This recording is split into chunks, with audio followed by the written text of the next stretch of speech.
This is Mary Twomey, co-director of the National Center on Elder Abuse. This podcast is a product of the NCEA. Directed by the U.S. Administration on Aging, NCEA helps communities, agencies, and organizations ensure that elders and adults with disabilities can live with dignity and without abuse, neglect, and exploitation. Based at the University of California, Irvine's Center of Excellence on Elder Abuse and Neglect in the program in geriatrics, the NCEA is the place to turn for education, research, and promising practices in stopping abuse. Our guest today is Dr. Mark Lachs. Dr. Lachs is a geriatrician and researcher at the Weill Cornell School of Medicine in New York. He is also director of the New York City Elder Abuse Center. Dr. Lachs, can you explain the difference to our listeners between incidence and prevalence when we're talking about elder abuse? Sure, Mary. So traditionally, incidence is the number of people in a given population at risk who experience a disease or illness over the course of some specified period of time, usually a year. So we might talk about, the incidence of flu over the past year, the number of people affected, or in a certain age group, the number of people who have had a heart attack in the past year.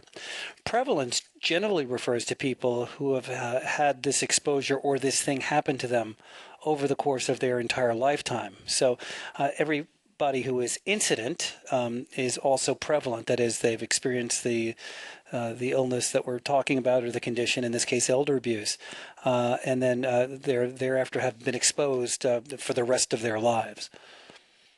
Thank you. That's very clear. So why does it seem so hard for us to be able to say how many vulnerable adults, what the incidence or prevalence of people who are vulnerable adults who are abused?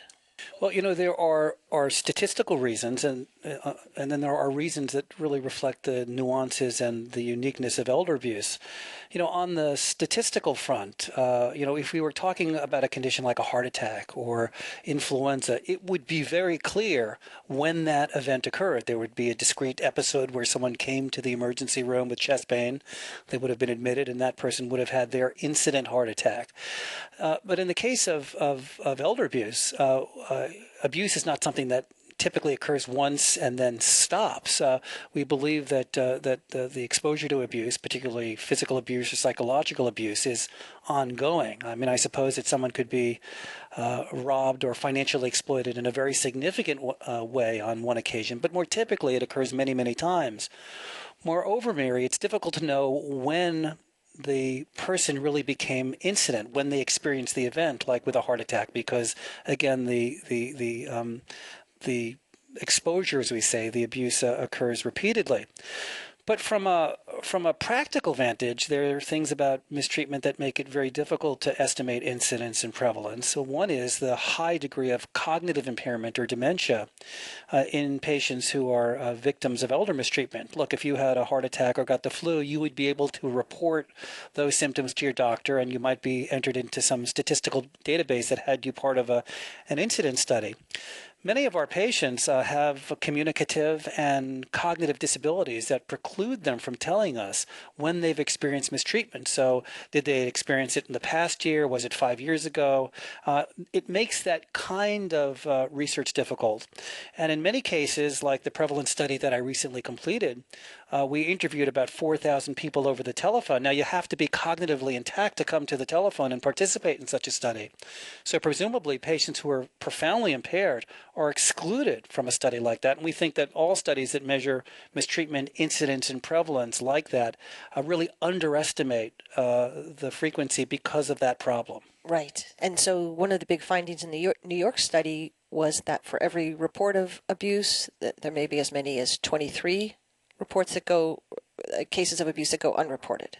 That's correct. And again, I have to emphasize that those are people who are cognitively intact. We know that for every case of child abuse we find, there are probably many more that go unreported. We think the problem is much more prevalent in elder abuse, Mary, because if you're a child who comes to school with a black eye or doesn't come to school, there's the modern-day equivalent of a truant officer who calls Child Protective Services and makes an investigation. In the case of elder abuse, often, as you know, isolation is one of the risk factors, and sometimes the system comes to involve only the victim and the abuser. And I tell physicians and other people who come in contact with older adults that that annual visit for the physical may be the only opportunity to effectively detect mistreatment, and it becomes critical for anyone who interacts with older people in any context. Why is it important for our field that we know what the incidence and prevalence of elder abuse is? Well, because it helps us understand, number one, the magnitude of the problem. It helps us to understand not only the incidence of global mistreatment, but which kinds of mistreatment are escalating. For example, we did our study fortuitously during one of the poorest times in the American economy. And it may be for that reason we found the sub-incidence, you will, of one form of mistreatment, financial exploitation, was the most common. And if you were in a jurisdiction trying to marshal limited elder abuse resources towards mistreatment, and you found that that was the really lion's share of abuse or mistreatment, you would direct resources accordingly. Thank you very much for that really clear answer to issues related to incidence and prevalence. Delighted. 1, 2, 3, 4, 5, 6, 9, and 10. Money can't buy you back the love that you had then. Thanks so much for listening. If you'd like to learn more about elder abuse research, download education and public awareness tools, or get involved by making your voice heard, visit the National Center on Elder Abuse's website at www.ncea.aoa.gov. Again, www.ncea.aoa.gov.